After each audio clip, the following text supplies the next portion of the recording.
Good morning, ma'am. This is my video presentation, and this is the Asian or Filipino scientist that I choose. His name is Ramon Barba. So, who is Ramon Barba?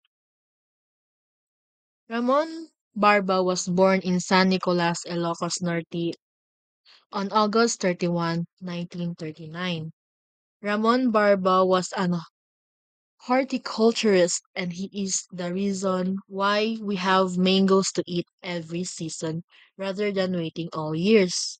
So siya ang hinungdan nga no makakaon tag mango every mura siya kanang like twice a year.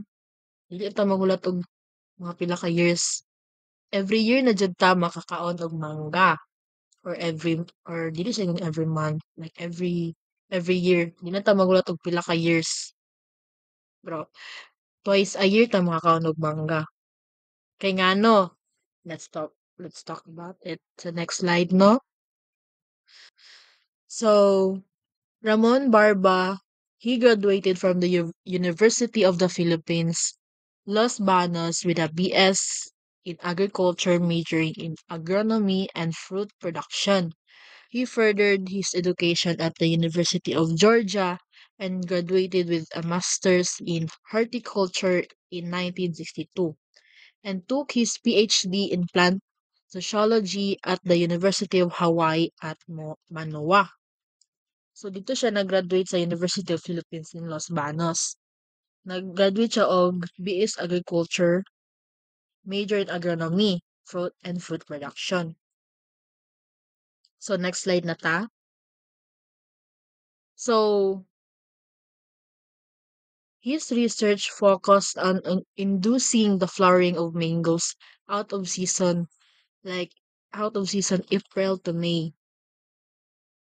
Every April to May na siya mag-season sa season of mangoes. By using of potassium nitrate, this leads to fruiting several times a year, like pila ka times, without harming plants. So what is potassium nitrate?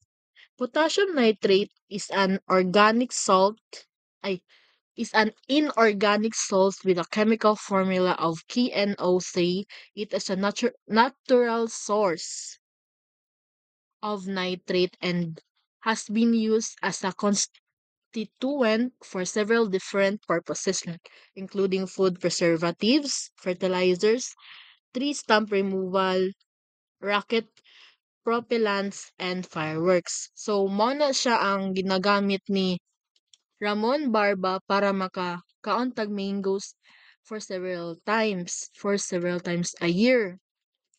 Mo na yang ginabutang sa plant sa like kanang tree nga mangga like plants nga gamay pa nga kuan butangan na siya og for as a fertilizer ang potassium nitrate. So mo na siya yang ginagamit no para makauntag mangga like labi na sa mga mango lovers diha mo na siya ang ginagamit ni Ramon Barba. Next slide.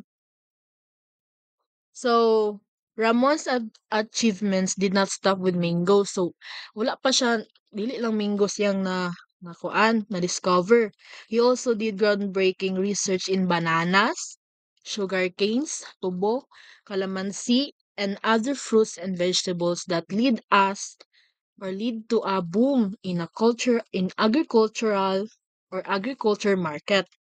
He was added a National Scientist of the Philippines in 2014. So, aya na siya nakuan year of 2014 day ma'am. Year of 2014. Dili lang day mangga na ay apple banana, sugar canes, and other fruits and vegetables. That will all be thank you, ma'am.